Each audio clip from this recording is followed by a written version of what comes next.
Você sabe o que é um relacionamento abusivo ou relacionamento tóxico, como é popularmente chamado?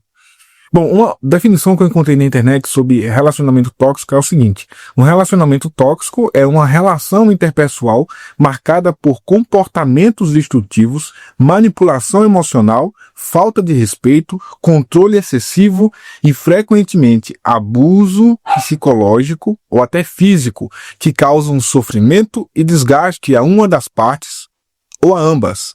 Essa é a definição mais básica de relacionamento tóxico e provavelmente você já sabia disso. Agora, você sabia que existem igrejas que podem ser tóxicas, cujo relacionamento entre a diretoria, a liderança, o pastor e os membros pode ser um relacionamento tóxico, uma igreja tóxica?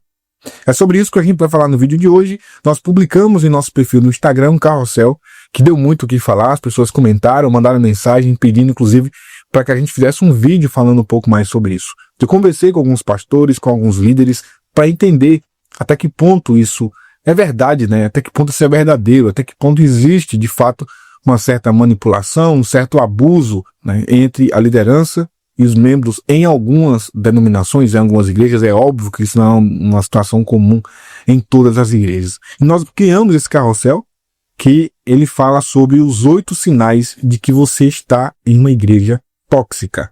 Cuidado com ambientes religiosos que adoecem sua fé. Saiba identificar os alertas. Nesse vídeo a gente vai ler esses 8 tópicos, eu vou fazer alguns comentários, mas eu queria muito que você acompanhasse do início ao fim, porque de repente você pode identificar isso na sua igreja, ou até mesmo pode ser que não tenha. Olha que coisa boa, né? Já pensou se na sua igreja você não consegue identificar nenhum desses itens que serão falados aqui? Ou se você conseguir identificar, é importante também, não para que você saia dessa igreja, eu nunca fiz lobby aqui para que as pessoas deixassem de congregar ou deixar de ir para a igreja, mas é importante você saber o ambiente que você está, e muitas vezes as pessoas, quando são expostas a uma situação contínua de manipulação, muitas vezes não percebem, e é por isso que quando a gente traz casos aqui, como os que a gente tem trazido recentemente, muita gente fala, mas por que demorou tanto? Por que ficou tantos anos lá? Por que passou tanto tempo? Exatamente porque as pessoas não percebem um ambiente tóxico e de manipulação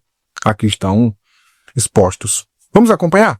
Vamos começar com o primeiro item da nossa lista: liderança autoritária. Se ninguém pode discordar do pastor e toda pergunta é vista como rebeldia, algo está errado. Líderes saudáveis não têm medo de diálogo. Esse é um dos pontos, talvez, fáceis de você identificar em uma determinada liderança. Isso talvez não seja somente o pastor da igreja, mas um líder jovem, um líder de mocidade, né, um líder de senhores e senhoras, não gosta de ser questionado, né, não gosta de ser perguntado, não gosta que você questione. Isso é um problema. E como diz aqui, líderes saudáveis não têm medo de conversar, de dialogar, de debater, de responder perguntas. Controle da vida pessoal. Isso é que eu vejo muito acontecer. Quando a igreja decide com quem você deve casar, como se vestir ou com quem andar, ultrapassa os limites da orientação bíblica. Eu lembro do caso, repito, eu sempre falo esse caso aqui da Igreja One. A Igreja One decide com quem as pessoas devem não só conversar, mas conviver, se relacionar. A Igreja One é a igreja do Alessandro Vilas Boas. Era assim, não sei se ainda é.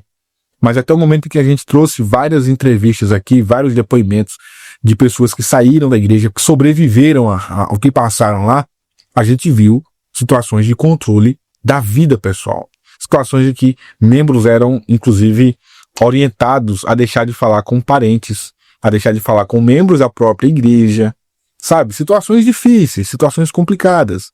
Situações que a gente viu, inclusive, na Igreja Aliança do Calvário, sob a tutela do Paulo Júnior, né? Aquilo que a gente sempre falou aqui sobre o Paulo Júnior, muita gente duvidava. Tá aí.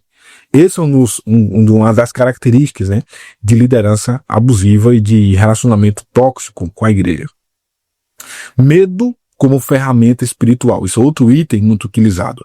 Se você vive com medo de ser amaldiçoado ou perder a salvação por sair da igreja, cuidado. Isso não é evangelho, é manipulação. Quando você começar a perceber que, poxa, se eu sair da igreja, eu vou ser amaldiçoado, eu não vou ter paz, eu não vou ser feliz, eu não vou conseguir encontrar outra igreja como essa, eu vou perder a minha salvação se eu sair daqui.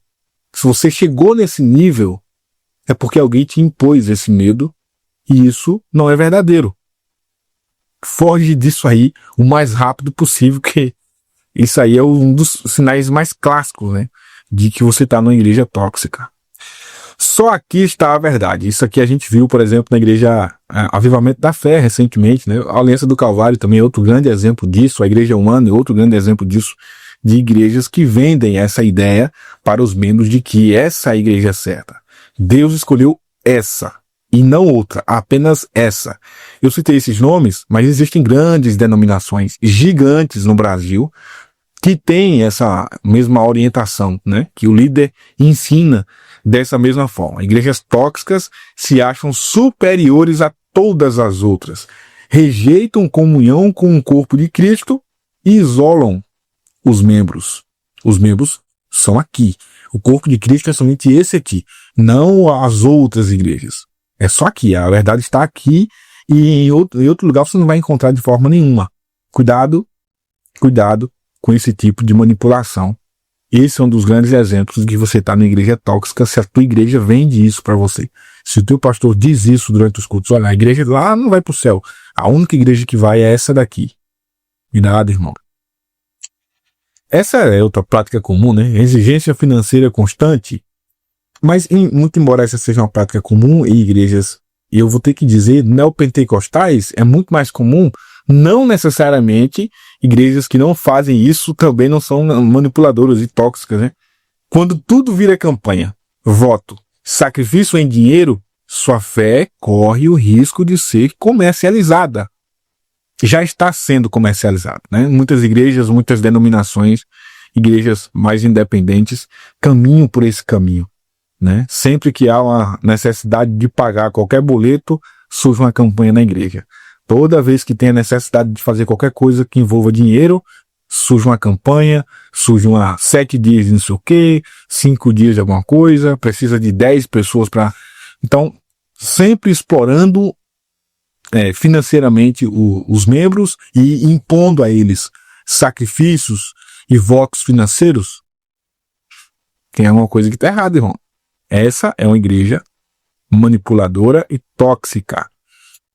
Essa daí é clássica, né? Profecias manipuladoras. Revelações que controlam decisões e impõem medo não vêm de Deus.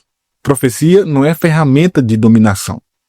Então existem muitos falsos profetas que pegam o microfone para trazer revelações ditas de Deus, quando na realidade é coisa dele, né? Para favorecer a ele, ou a própria igreja, ou o cofre da igreja, ou o caixa da igreja, ou para pagar alguma coisa. Né, e usam de manipulações e de revelações para manipular os membros, sobretudo aqueles mais financeiramente que têm mais condições, mais posses. Então esses são sempre manipulados ali para pagar alguma coisa e muitas vezes a ferramenta de controle disso, de manipulação, é a revelação.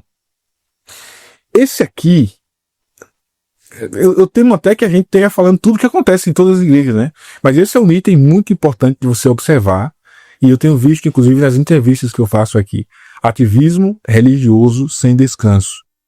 Programação excessiva, sem espaço para reflexão ou vida pessoal, pode ser estratégia para manter controle. Tem algumas igrejas que não dá descanso. Não dá descanso. E quando tem um feriado, aí é que é bom, porque aí inventa um congresso, um seminário, um acampamento, qualquer coisa. Vai ter Dia das Mães, Dia dos Pais, Carnaval, São João, o que for. Tem sempre alguma programação para que você esteja na igreja. Tem sempre um ensaio, tem sempre um encontro de homens, um encontro de jovens, um encontro de líderes.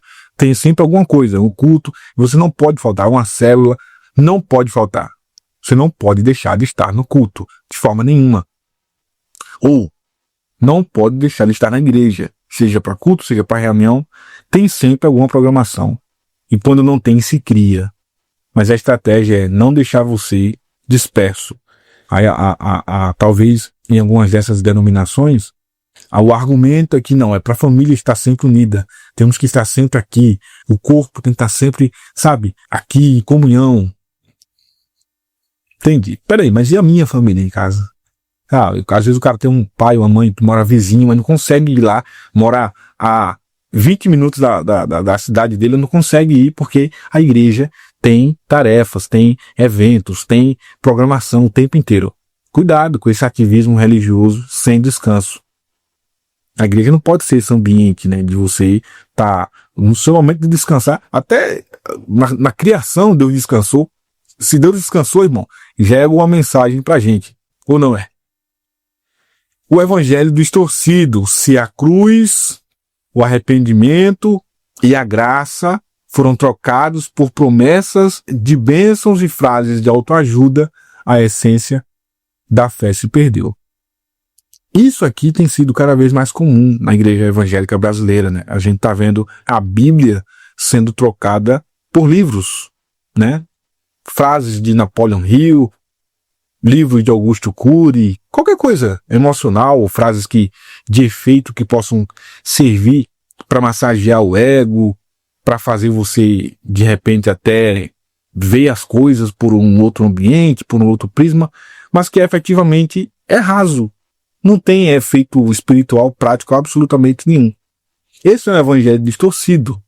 A Bíblia é suficiente. A Bíblia você encontra tudo, né? Na Bíblia você tem absolutamente tudo. Então, quando o pastor, claro, eu não estou dizendo aqui que você não precisa ler livros, não estou dizendo assim. Não estou indo por esse caminho, né? De dizer que não, a gente só precisa ler a Bíblia. E qualquer literatura é descartada. Não é isso que eu estou falando aqui. Mas quando o pregador, quando o pastor da tua igreja, ele começa a colocar outra fé, outra regra, princípios que não são baseados na Bíblia, é perigoso, irmão. Acabei de ver um vídeo do pastor Mário de Oliveira, da Igreja do Evangelho Quadrangular, onde ele diz que faz oferta para a mãe dele que já morreu. Semeia lá uma oferta para a mãe. E aí ele pede uma oferta de finados. É meio estranho, né, irmão? É curioso que as pessoas fazem essa oferta. As pessoas vão lá, depositam, acreditando que isso de alguma forma serve para alguma coisa. Esse tipo de evangelho distorcido é que mostra que é uma igreja problemática, que é uma igreja que você precisa ficar atento aos sinais.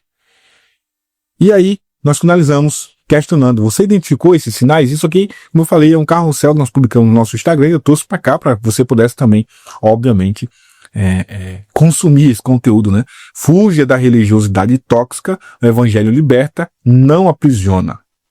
Claro que eu também não estou falando daquele evangelho liberal que você fale o que você quer, que você vive do jeito que você quer, como alguns famosos do mundo gospel ostentam por aí, né?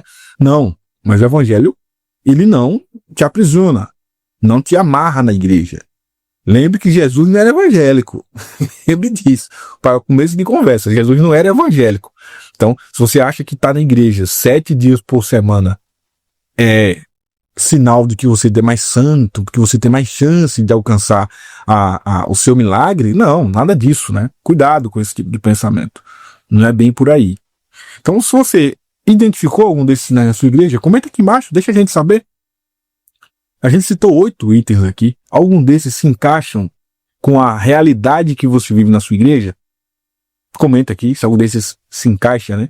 Comenta aqui, para que a gente possa saber. Se não, também comenta, me deixa feliz em saber que a sua igreja é uma igreja saudável. E para finalizar, compartilha esse vídeo com mais alguém, manda para alguém que de repente faz parte de alguma igreja que você sabe que é a igreja tóxica, que precisa, né? Que você precisa alertar esse seu amigo, essa sua amiga, a abrir os olhos, porque de repente ela não conseguiu enxergar ainda alguns pontos.